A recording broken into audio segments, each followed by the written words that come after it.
Welcome to this explainer. Today, we're unraveling the complex, tragic, and honestly incredibly resilient history of the Democratic Republic of the Congo.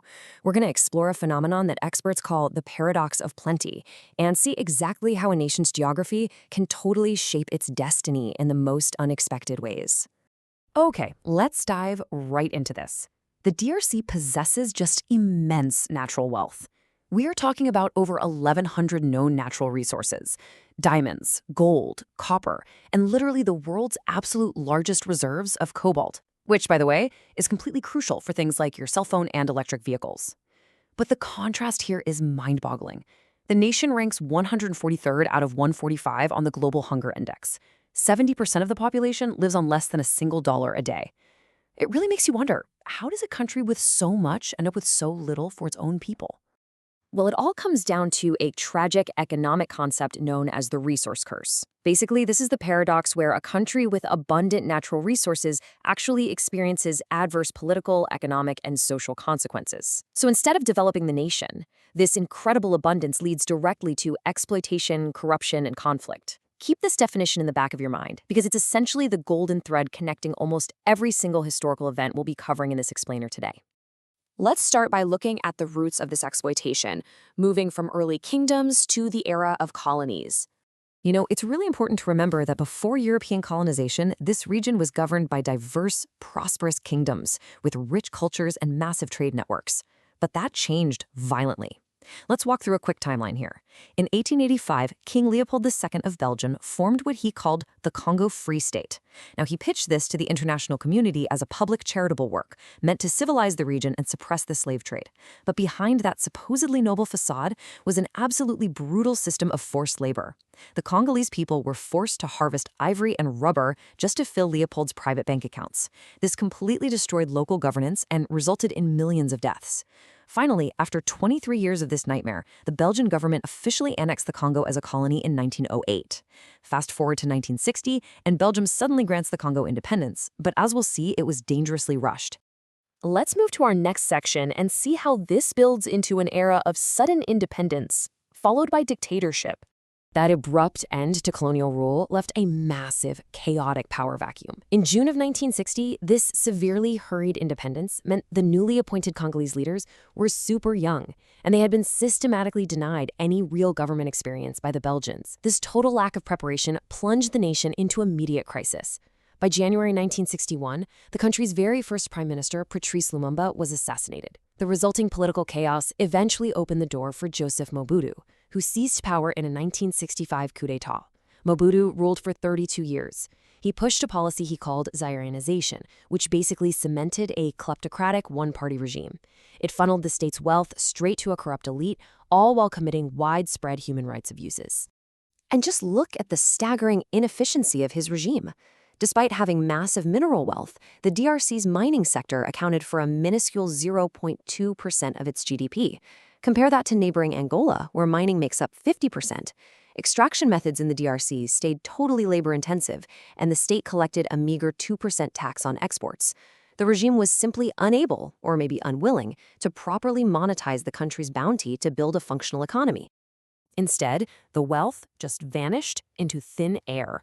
To put a hard number on it, $1 billion. By the late 2000s, the United Nations estimated that financial flows of over $1 billion had been drained right out of the Congo and funneled directly into accounts controlled by corrupt officials and their families.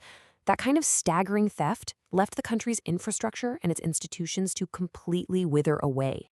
This brings us to a really heavy part of the explainer, known as the Great African War. And this brilliantly illustrates the mess that followed. That profound economic and political fragility set the stage for one of the darkest chapters in modern history, which erupted right after Mobutu's ouster in the late 1990s. This wasn't just an internal civil war, it was a massive regional entanglement. You had anti-government rebels who were heavily backed by neighboring Rwanda, Uganda, and Burundi, fighting against DRC government forces supported by Angola, Zimbabwe, Namibia, and Chad. As our sources point out, these regional actors were essentially jockeying for military supremacy and, crucially, access to the Congo's vast resources. The war rapidly morphed into a chaotic scramble for territory to extract that wealth.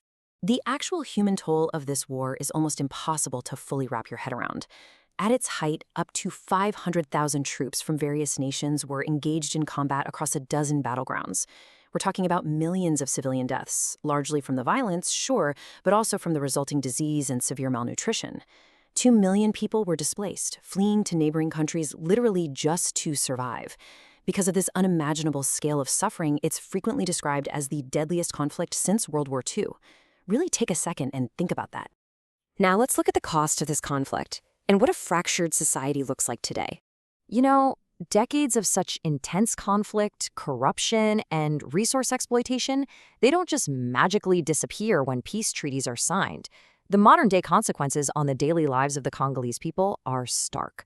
The nation faces a severe health crisis. 1 in 10 children die before their first birthday, and there are 45,000 maternal deaths annually. Over in education, a staggering 12 million children are out of school. And consider this detail. In a country roughly the size of Western Europe, there are only 3,774 kilometers of asphalted roads. Despite a democratic transition that started post-2006, the economy remains defined by pervasive poverty. The state's most basic systems essentially collapsed under the weight of historical neglect and war. So, the crucial point is captured perfectly in this quote from our sources. Politics and economies morphed into enterprises of informality. Because the formal state authority and infrastructure vanished, citizens were forced to rely on informal systems just to get by. Whether it's seeking treatment from street healers because the public clinics are totally bare, or relying on makeshift governance networks, the Congolese people have had to build their own informal realities just to navigate the massive vacuum left by a failing state. But it's not all bleak. Let's shift our focus to looking to the future. Despite the profound tragedy and structural hardship we've covered, there is just an incredible amount of human resilience here. The pivotal question facing the nation, and really the rest of the world today, is, can the DRC break the resource curse? Can this country finally translate its immense natural wealth into actual societal development, stability, and prosperity for its own people? Well, there are real reasons for hope on the horizon. The DRC has a booming youth population that's increasingly driving digital communication and political activism. There are massive, largely untapped opportunities in ecotourism along the stunning Congo River that could really build up local economies. We're also seeing growing civil society groups bravely fighting online misinformation and advocating for stronger democratic institutions. Plus, the country is home to 2/3 of Africa's rainforests. That's a vibrant ecosystem that is absolutely critical for the entire globe in mitigating climate change. Which brings us to our final thought. The DRC has been described by researchers as having the greatest potential for wealth of any country in the world.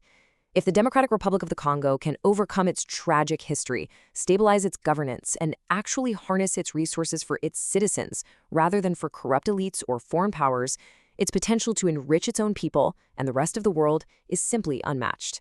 So I'll leave you with this to ponder. How can the international community support this incredible nation in finally realizing its own promise, without repeating the exploitations of the past? Thanks for joining me for this explainer. I hope it gave you a powerful new perspective.